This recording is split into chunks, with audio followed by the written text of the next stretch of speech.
This is the massive X1 racer that I have been building for a while now. I've actually been waiting on parts for most of it, and I've also been very lazy because this takes a lot more effort to build than I ever expected.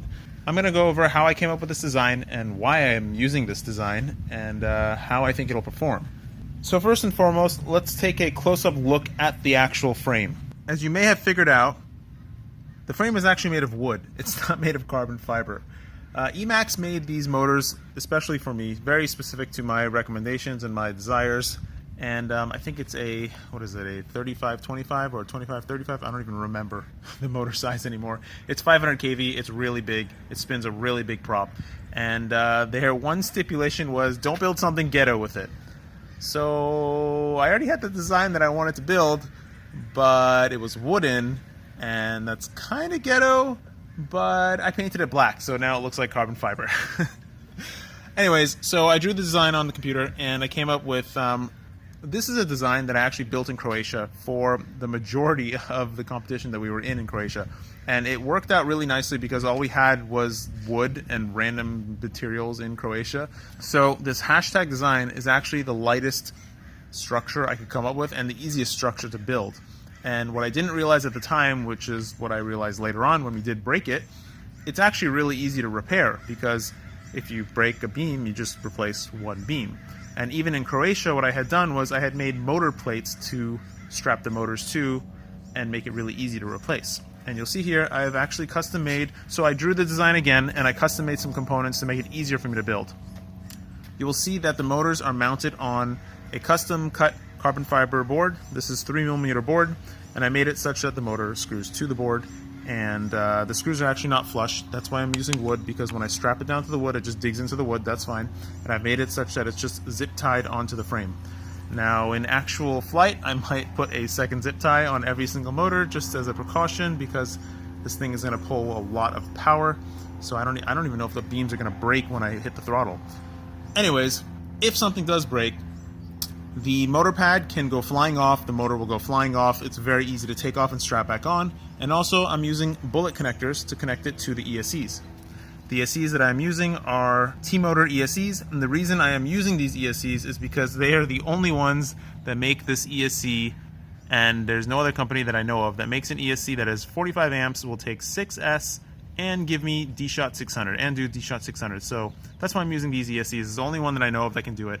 And thankfully, Banggood, I do appreciate Banggood very much. I know a lot of people don't like them, and I do not appreciate that they copy a lot of stuff, but they do a lot of good stuff too. Their service is not terrible, but I appreciate the fact that they provided me with half of these ESCs because T-Motor would not provide me with all 8.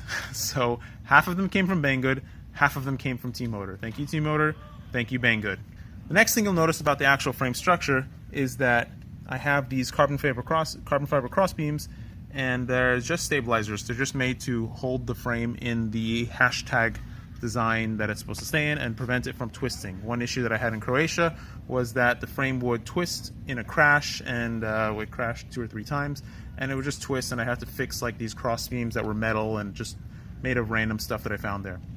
The way I have chosen to wire up this setup is something that I've already tested in the smaller hashtag design that I made previously, and that is tying the motors together. So each of the 4 corners, the motors are actually tied together as one motor. So the flight controller that I'm using is just a basic Revo F4. I considered a bunch of other flight controllers, but this is just the most reliable one that I know of. I've had very, very few problems with this board. This is the one that I designed a long time ago.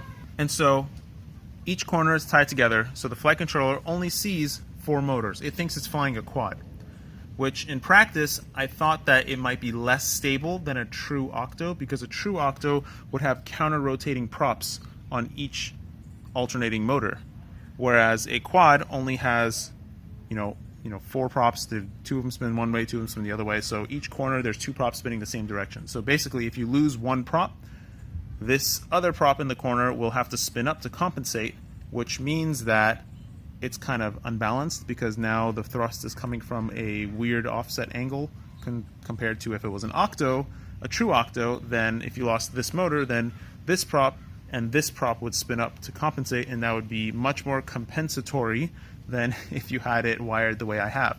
But I actually tested that on the smaller one, and that wasn't the case. It actually flew just as stable as I expected. And also in Croatia, we lost the prop a couple times, and we didn't even notice it. We landed with no problems at all. And that was wired as a true octo.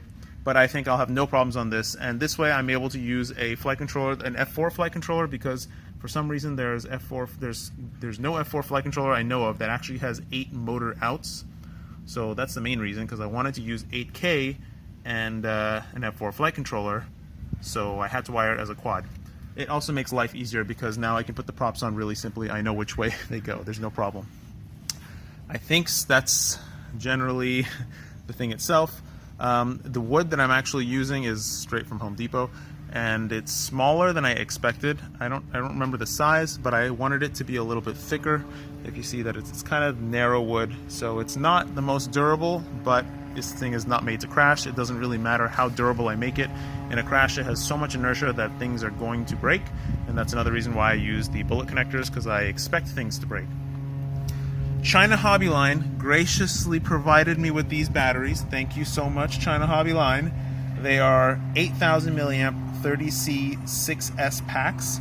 I think that this is going to be the absolute minimum size battery that I can run on something this big, and I'm expecting a battery life of roughly 2 to 3 minutes. I know that's kind of extreme, but this thing is going to be pulling around 400 amps at max tilt, so yeah, I'm going to be surprised if I even get 3 minutes out of those batteries. The props I'm going to be using are APC 12x8 props. The motors were actually designed to run 13x6 props or 13x5 props, and I spoke to the APC engineers, and they actually recommend that I go down to a 12x8 because, well, not because I wanted a steeper pitch, and they said go down to 12 so that you can get an 8 pitch, because that's a prop that they already had. And an 8 pitch is going to get me higher top speed, and I'm not really concerned about thrust because this thing is already going to be making 4 kilograms per motor, or around 4 kilograms per motor. So I mean it's only going to weigh 4 kilograms, you know, all up weight. So it's going to have at least an 8-to-1 power to weight ratio, which is ridiculously high for something this big. I'll talk about that in a minute. And as you see here, I've wired up most of it, and all that's left is really the power leads. And I have not yet decided how I'm going to wire up the power leads. I do have 10 gauge wire. I think I'm going to run, well, soldering wires this big is a real issue because you need a whole lot of heat. And I think I'm going to actually tie the motor lines together as one unit, as they are in the signal lines as well, and then hopefully run this motor line to this motor line, and then this motor line to this motor line, and then tie them all together right here, and that will be like my hub of power. I'm planning on running a secondary battery for the 5-volt and 12-volt, and a second PDB just to manage the 5-volt and 12-volt. I will be using analog video. I would love to use Connex or some sort of digital video, but it's just not as reliable as analog. I'm sorry. If I was to use HD, I would put an analog video as a backup on the quad at the same time, and I would have 2 controllers, one in buddy box format, which if something happened to the video, the main pilot would switch over, so the buddy box pilot would take over and fly the quad back home safely, hopefully without crashing. Finally, the performance that I am expecting. I actually do not expect this thing to be any faster than if I had built a quad from these motors. The only reason that I have actually built a octo is because this is an X1 class. It's supposed to be 1 meter wide, and by building an octo, I get a craft that is exactly 1 meter wide because I bought 1 meter planks of wood. So it's a little bit more than 1 meter, I think, or maybe just about 1 millimeter because the motors are a little bit inset. And I have a true 1 meter class setup. And I don't know how fast it's going to be. I'm hoping that it will break 50 miles per hour. I don't think crafts this big can really achieve high speeds very easily. Small quads are very easy to get up to speed because they're tiny. They have really fast spinning blades. Something this big has really big blades, as you see here. Compare it to the quad in the background here. I mean, this blade is bigger than the entire quad that you can see. So yeah, big blades are really, really hard to spin fast. And even with an 8 pitch, I'm only going to be seeing about how much RPM? I don't know, like 12,000 RPM or something on this setup on 6S. So, I mean, the prop can handle a little bit more than 12,000 RPM. I think they said it'll do 15 or 16,000 RPM. That's like a good safety margin. But generally getting a prop that big, up to that kind of RPM, requires an immense amount of power. These motors are supposed to draw 40 amps at 6S. That's a whole lot of watts, and that will hopefully get me up to about 50 miles per hour. Like I said, if I had built a quad with these motors and these props, I would expect it to be about the same speed. The only reason it's an octo is because it's the X1 racing class. And after, if Emax decides to let me keep these motors permanently, after I actually race it and make some videos out of this thing, I plan to take it apart and make 2 quad, or just 1 quad at least, because I think it would be an absolutely awesome long range quad, and I will use one of these batteries. I mean, I'm only going to use one of these batteries in this thing, but if I use one of these batteries, which is, they're like 1.1 kilograms each, and 4 motors on a really basic frame, I think I might get like 45 minutes of FPV flight. That's like a just guess off the top of my head, but that would be awesome. I don't know what I would do with it, but it would be awesome just to have something that can do that. Maybe I can put a 3D ball 360 camera setup on that quad and fly it around for some professional reason, make some interesting videos. I don't know if some companies want me to do that, but that would be cool. And that's about it.